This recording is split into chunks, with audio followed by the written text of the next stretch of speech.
Assalamualaikum warahmatullahi wabarakatuh.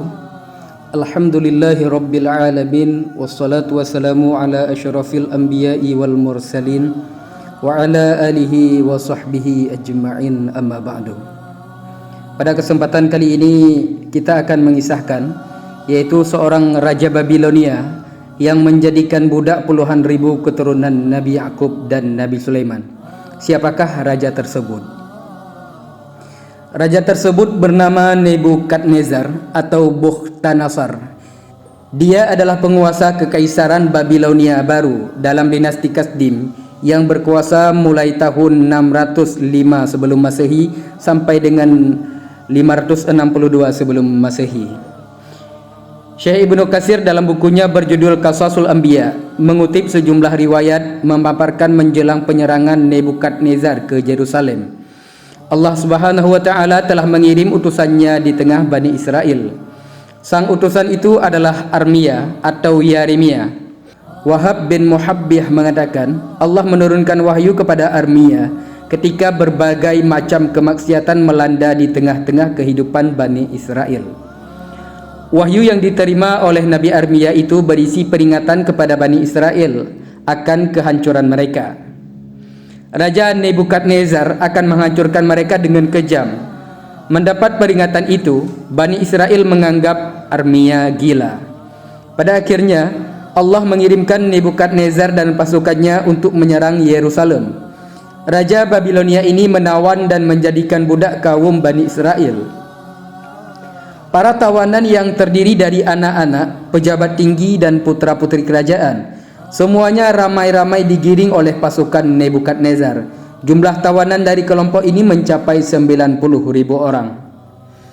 Mereka menahan dan menjadikan budak 7.000 orang dari keluarga Nabi Daud alaihissalam, sejumlah 11.000 orang dari keturunan Nabi Yusuf bin Yakub dan saudaranya Bunyamin, sedikitnya 8.000 orang dari keturunan Aish bin Yakub, sebanyak 14.000 orang dari keturunan Zabalun dan Naftali bin Yakub, 14.000 orang dari keturunan Dan bin Yakub, 8.000 orang dari keturunan Yastakhar bin Yakub, 2.000 pemuda dari keturunan Zaikun bin Yakub, 4.000 orang dari keturunan Raubil dan Lawi, dan 12.000 orang dari semua keturunan Bani Israel.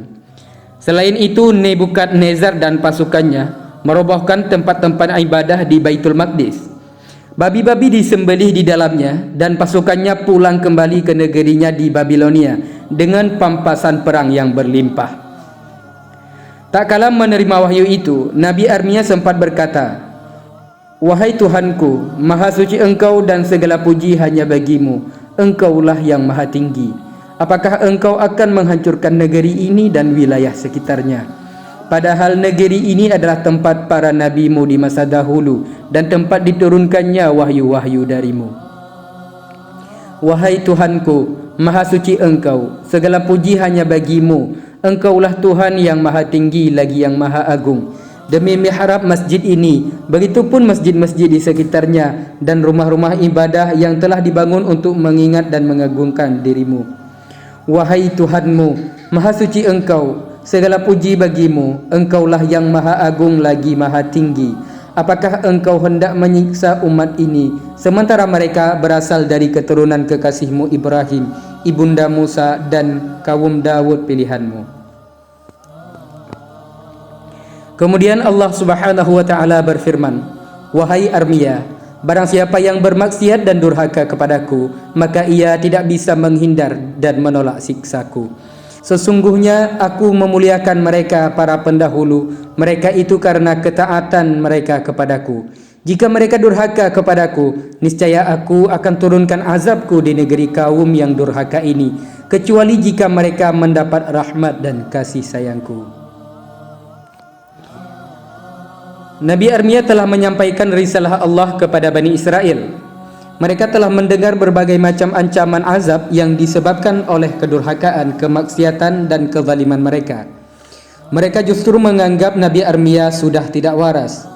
Mereka bahkan menangkap Nabi Armia, mengikatnya dan menjebloskannya ke dalam penjara.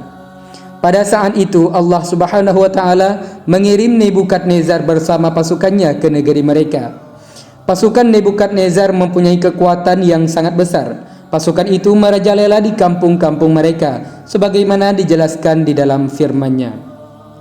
Lalu mereka merajalela di kampung-kampung. Diceritakan bahwa setelah pengepungan terhadap negeri mereka berlangsung dalam waktu yang lama, akhirnya Nebukadnezar dan pasukannya berhasil menerobos masuk dan menempati negeri itu sesuai dengan ketetapan Allah. Mereka berhasil memasuki semua pintu dan merobohkan semua rintangan. Kejadian tersebut merupakan ketetapan darinya, sebagaimana disebutkan di dalam firman-Nya. Dan itulah ketetapan yang pasti terlaksana. Al-Quran Surah Al-Isra ayat ke-5. Selanjutnya, hukum yang berlaku di tengah-tengah kehidupan mereka adalah hukum jahiliyah, yaitu hukum yang diberlakukan dengan penuh kekejaman dan kezaliman dari penguasa yang sangat bengis dan zalim. Sepertiga penduduk dibunuh dengan kejam, sementara sepertiga penduduk ditawan sebagai budak. Orang-orang tua, anak-anak, dan orang-orang yang lemah dibiarkan terlantar. Nebukadnezar dan pasukannya menunggang kuda sambil menginjak-injak jasad penduduk yang telah dibunuh dengan penuh kekejaman. Setelah itu, Baitul Maqdis dirobohkan. Anak-anak dan kaum wanita digiring ramai-ramai ke pasar-pasar tanpa mengenal ampun dan belas kasihan, meskipun mereka sudah tampak kelelahan. Pembunuhan secara sadis terjadi di mana-mana. Benteng-benteng dan masjid-masjid dirusak dan dirobohkan. Kitab Taurat dibakar. Selanjutnya Nebukadnezar dan pasukannya kembali ke negerinya dengan membawa harta benda rampasan yang sangat banyak.